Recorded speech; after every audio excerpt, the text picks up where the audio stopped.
Hi friends, flavours of ജാസിൻ്റെ പുതിയൊരു വീഡിയോയിലേക്ക് എല്ലാവർക്കും സ്വാഗതം. ഇന്ന് ഞാൻ തയ്യാറാക്കുന്നത് നെല്ലിക്ക കൊണ്ടുള്ള ലേഹ്യമാണ്. വളരെയധികം ഗുണങ്ങളുള്ള ഒരു ലേഹ്യമാണ് നെല്ലിക്ക ലേഹ്യം. അപ്പോൾ ഇത് തയ്യാറാക്കാൻ വേണ്ടിയിട്ട് ആദ്യം കുറച്ച് നെല്ലിക്ക നന്നായി കഴുകി വൃത്തിയാക്കിയിട്ട് കുക്കറിലേക്ക് ഇട്ട് കൊടുക്കുകയാണ്. അപ്പോൾ ഇത് കുക്കറിലിട്ടിട്ട് ഒരു ഗ്ലാസ് വെള്ളം കൂടെ ഒഴിച്ച് കൊടുത്തിട്ട് 2-3 വിസിൽ വന്നാൽ ഓഫ് ചെയ്ത് കൊടുക്കുക. അപ്പോൾ ഇനി ഇങ്ങനെ കുക്കറിലിട്ടിട്ടല്ലാതെ ആവിക്ക് വെച്ചിട്ടും വേവിച്ചെടുക്കാം. പിന്നെ ഞാൻ ഇതിലേക്ക് ചേർക്കുന്നത് പനഞ്ചക്കരയാണ്. ഇതാണ് പനഞ്ചക്കര പാം ജാഗിരി. ഇത് 300 ഗ്രാമാണ് ഞാൻ എടുത്തിട്ടുള്ളത്. അപ്പോൾ ഇത് ഫുള്ളായിട്ട് ഇട്ട് കൊടുത്താൽ അതാണ് ഏറ്റവും നല്ലത്. ഞാനിപ്പോൾ ഇവിടെ എൻ്റെ കയ്യിൽ ഇതേ ഉള്ളായിരുന്നു. അപ്പോൾ അതുകൊണ്ടാണ് ഞാൻ 300 ഗ്രാം പനഞ്ചക്കരയും ബാക്കി നമ്മൾ സാധാ ഉപയോഗിക്കുന്ന ശർക്കരയാണ്. ഇതെനിക്ക് തോന്നുന്നത് സാധാ ശർക്കരനേക്കാളും കുറച്ചും കൂടെ ടേസ്റ്റ് ഉണ്ട് എന്നാണ്. അപ്പോൾ ഞാനിത് കുറച്ച് വെള്ളത്തിൽ, ഒരു ഗ്ലാസ് വെള്ളത്തിൽ ഉരുക്കിയെടുക്കുകയാണ്. അപ്പോൾ ഇതെല്ലാം കൂടെ 900 ഗ്രാമാണ് ഉള്ളത്. നെല്ലിക്ക 1 കിലോ ആണ് എടുത്തിട്ടുള്ളത്. അപ്പോൾ ഇത് തയ്യാറാക്കി നോക്കിയപ്പോൾ കറക്റ്റ് മധുരം പാകമായിരുന്നു. അപ്പോൾ ഇത് ഉരുക്കിയെടുക്കുമ്പോൾ കണ്ടില്ലേ, പനഞ്ചക്കര പെട്ടെന്ന് അലിഞ്ഞ് കിട്ടുന്നുണ്ട്. മറ്റേത് കുറച്ചും കൂടെ സമയം എടുത്തിട്ടാണ് അത് അലിഞ്ഞു വന്നിട്ടുള്ളത്. ഇപ്പോൾ ഇത് നന്നായി മെൽറ്റായി വന്നിട്ടുണ്ട്. അപ്പോൾ ഇതുപോലെ ഒന്ന് ഉരുക്കിയെടുക്കുകയാണ് വേണ്ടത്. ഇനിയിപ്പോൾ നെല്ലിക്ക ഞാൻ 3 വിസിൽ വന്നപ്പോൾ ഓഫാക്കി കൊടുത്തിട്ടുണ്ട്. ഇനി ഇതിൻ്റെ കുരുവൊക്കെ ഒന്ന് കളഞ്ഞിട്ട് ഒന്ന് പേസ്റ്റാക്കി എടുക്കണം.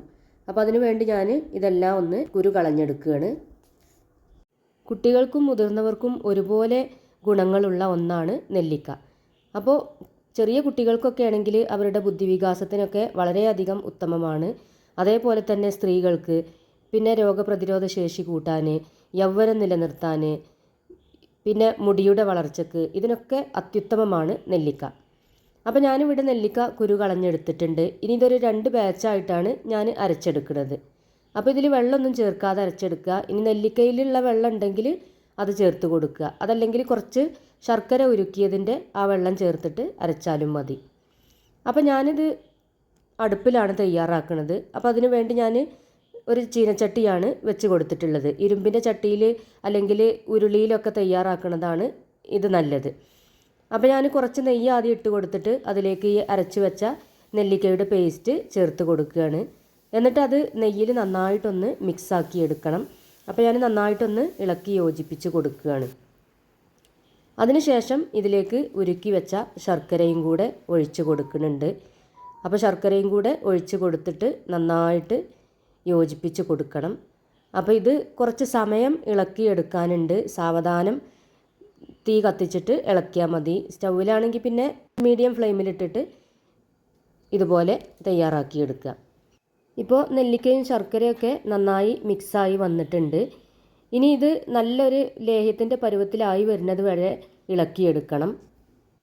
ഇനിയിപ്പോൾ ഞാനിതിലേക്ക് കുറച്ച് കല്ലുപ്പാണ് ഇട്ട് കൊടുക്കുന്നത്. ആ മധുരമൊക്കെ ഒന്ന് ബാലൻസ് ആക്കി എടുക്കാനാണ് ഉപ്പ് ചേർത്ത് കൊടുക്കുന്നത്. അപ്പോൾ കല്ലുപ്പില്ലെങ്കിൽ പൊടിയുപ്പ് ചേർത്ത് കൊടുത്താൽ മതി. കല്ലുപ്പ് ചേർത്ത് കൊടുക്കുകയാണ് കുറച്ചും കൂടി നല്ലത്. അപ്പോൾ ഇനി നന്നായിട്ടൊന്ന് ഇളക്കി കൊടുക്കുക. പിന്നെ തീ നല്ലവണ്ണം കൂട്ടി വെച്ചിട്ടാണെങ്കിൽ നന്നായിട്ട് ഇളക്കി കൊടുക്കണം. കൈയെടുക്കാതെ ഇളക്കി കൊടുക്കണം. ഇപ്പോൾ ദാ കുറച്ചൊക്കെ കുറുകി വന്നിട്ടുണ്ട്. ഇതിൻ്റെ കളറൊക്കെ ചെറുതായിട്ടൊന്ന് ചേഞ്ചായി വന്നിട്ടുണ്ട്. ഇപ്പോൾ കണ്ടില്ലേ, ഇപ്പോൾ അത് ഏകദേശം ഒരു 3/4 മണിക്കൂറായിട്ടുണ്ട് ഞാൻ ഇളക്കൽ തുടങ്ങിയിട്ട്. അപ്പോൾ ഇതിൻ്റെ കളറൊക്കെ നന്നായിട്ട് മാറി വന്നിട്ടുണ്ട്. പിന്നെ ചീനച്ചട്ടിയിലാണെങ്കിൽ കുറച്ചും കൂടെ ഒരു കളർ ഉണ്ടാവും കേട്ടോ. ഇരുമ്പിൻ്റെ ചീനച്ചട്ടിയിലാണെങ്കിൽ, അതല്ലെങ്കിൽ ഇത്ര തന്നെ കറുത്ത കളർ ഉണ്ടാവില്ല. പിന്നെ ശർക്കരയുടെ കളറിനനുസരിച്ചും അതിൻ്റെ കളറിന് ഒരു മാറ്റം ഉണ്ടാവും. ഇനിയിപ്പോൾ ഒന്നും കൂടെ ആയി കിട്ടാനുണ്ട്. ഒന്നും കൂടി ലേഹത്തിൻ്റെ പരുവം എല്ലാവർക്കും അറിയാലോ. ആ ഒരു പരുവമായി കിട്ടുന്നത് വരെ ഇളക്കിയെടുക്കണം. ഇതുപോലെയൊക്കെ കുട്ടികൾക്ക് തയ്യാറാക്കി കൊടുക്കുകയാണെങ്കിൽ വളരെ നല്ലതാണ്. പിന്നെ കുട്ടികൾ കഴിക്കും ചെയ്യും. ഇതിൻ്റെ ടേസ്റ്റ്, ഇതിൽ കുറച്ച് മസാലകളും കൂടെ ചേർക്കാനുണ്ട്. അതിൻ്റെയൊക്കെ ആ ഒരു ടേസ്റ്റ് ചേരുമ്പോൾ നല്ലൊരു ടേസ്റ്റാണ് ഈ നെല്ലിക്ക ലേഹത്തിനുള്ളത്.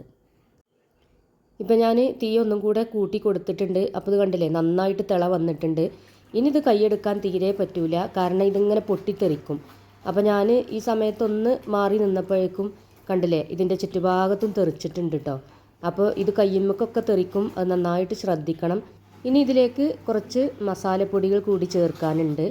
അപ്പോൾ ആ മസാല ആദ്യം ഒന്ന് ചൂടാക്കി വെക്കുകയാണ് നല്ലത്. ഞാനിപ്പോൾ ഇത് തിള വന്നിട്ടാണ് ഇതിലേക്കുള്ള മസാല ചൂടാക്കി എടുക്കുന്നത്. അപ്പോൾ നിങ്ങൾ ചെയ്യുമ്പോൾ അത് ആദ്യം തന്നെ ചൂടാക്കി വെക്കുക, എന്നിട്ട് പൊടിച്ചെടുക്കുക. അപ്പോൾ ഞാനിതിലേക്ക് 1 ടീസ്പൂൺ ചെറിയ ജീരകവും 1 ടീസ്പൂൺ വലിയ ജീരകവും ഇട്ട് കൊടുക്കുന്നുണ്ട്.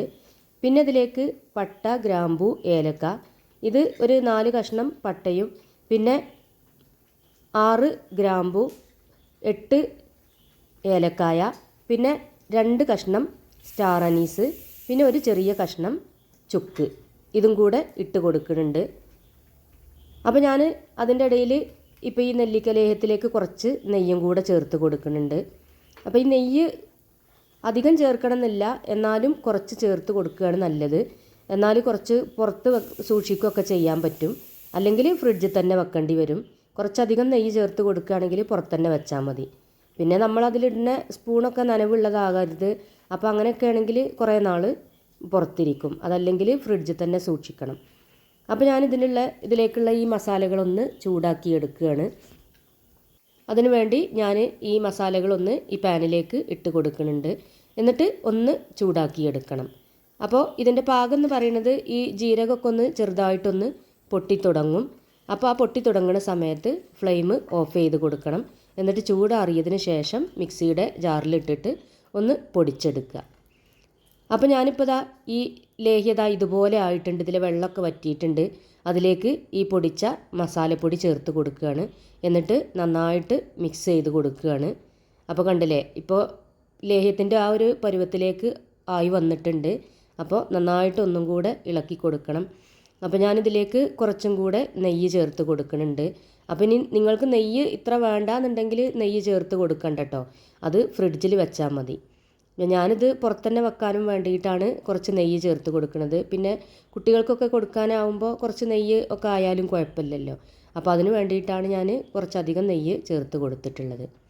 അപ്പോൾ ഇത് ആ ഒരു പരുവത്തിലായി വന്നിട്ടുണ്ട്. അപ്പോൾ ഇതിൻ്റെ പരുവെന്ന് പറയുന്നത് ഇതിങ്ങനെ നല്ലൊരു തിക്നെസ് ഉണ്ടാവും. അതേപോലെ തന്നെ ഇതിങ്ങനെ കണ്ടില്ലേ, ഈ ചട്ടിയിൽ നിന്നൊക്കെ പെട്ടെന്ന് ഇതുപോലെ വിട്ടിങ്ങനെ വരുന്നുണ്ട്. അപ്പോൾ ആ ഒരു പരുവാണ് ഇതിൻ്റെ പരുവം. പിന്നെ ലേഹ്യത്തിൻ്റെ ഒരു കൺസിസ്റ്റൻസി എല്ലാവർക്കും അറിയണതല്ലേ, ആ ഒരു പരുവത്തിലായി കിട്ടണം. അപ്പോൾ ഞാനിത് തീ ഓഫ് ചെയ്ത് കൊടുത്തിട്ട് ഞാൻ പുറത്തേക്ക് വെച്ചിട്ടുണ്ട്, അടുപ്പിൽ നിന്ന് മാറ്റിയിട്ടുണ്ട്. എന്നിട്ട് ഞാനിതൊന്ന് ചൂടാറിയതിന് ശേഷം ഇതിലേക്ക് കുറച്ച് തേനും കൂടെ ഒഴിച്ച് കൊടുക്കുന്നുണ്ട് കേട്ടോ. തേനും കൂടെ ചേർക്കുന്നത് നല്ലതാണ്. പിന്നെ തേനിൻ്റെ ഗുണങ്ങളും അറിയാലോ, അപ്പോൾ തേനും കൂടെ അതിലേക്ക് ചേർത്ത് കൊടുത്താൽ ഇതിൻ്റെ ഗുണം കൂടുകയുള്ളൂ. അപ്പോൾ എല്ലാവരും ഇതൊന്ന് ട്രൈ ചെയ്ത് നോക്കുക. വളരെ സിമ്പിളാണ്, പിന്നെ അധികം പണിയുമില്ല. ഈ ഇളക്കണ ഒരു ജോലി മാത്രമാണ് ഇതിനുള്ളത്. പിന്നെ ഇത് ചെയ്യുന്ന സമയത്ത് വേറെയുള്ള പണിക്ക് നിൽക്കാൻ പറ്റില്ല. അപ്പോൾ ഇതുപോലെയൊക്കെ ആയി വരുന്ന സമയത്ത് ഇത് നന്നായിട്ട് പൊട്ടിത്തെറിക്കും. അപ്പോൾ വേറെയുള്ള പണിക്ക് നിന്നാൽ ഇത് അടിയിൽ പിടിക്കും. അപ്പോൾ അത് കരിഞ്ഞാൽ അതിൻ്റെ ടേസ്റ്റൊക്കെ മാറിപ്പോകും. അപ്പോൾ ഇനി ഇത് നന്നായിട്ട് തണുത്തതിന് ശേഷം വേണം ഇത് കുപ്പിയിലാക്കി വെക്കാൻ. അപ്പോൾ നല്ല ഗ്ലാസ് ബോട്ടിലാക്കി വെക്കുകയാണ് നല്ലത്. അപ്പോൾ എല്ലാവരും തയ്യാറാക്കി നോക്കിയിട്ട് കമൻറ്റ് ബോക്സിൽ ഫീഡ്ബാക്ക് അറിയിക്കാൻ മറക്കരുത്. ഫ്ലേവേഴ്സ് ഓഫ് ജാസ് എന്ന ചാനൽ ആദ്യമായിട്ടാണ് കാണുന്നതെങ്കിൽ സബ്സ്ക്രൈബ് ചെയ്യുക. കൂടാതെ തൊട്ടടുത്തുള്ള ബെല്ലൈക്കണിൽ ഓൾ എന്ന ബട്ടൺ എനേബിൾ ചെയ്യുക. വീണ്ടും പുതിയൊരു വീഡിയോയുമായിട്ട് ഞാൻ വരാം, ഇൻഷാ അല്ലാഹ്.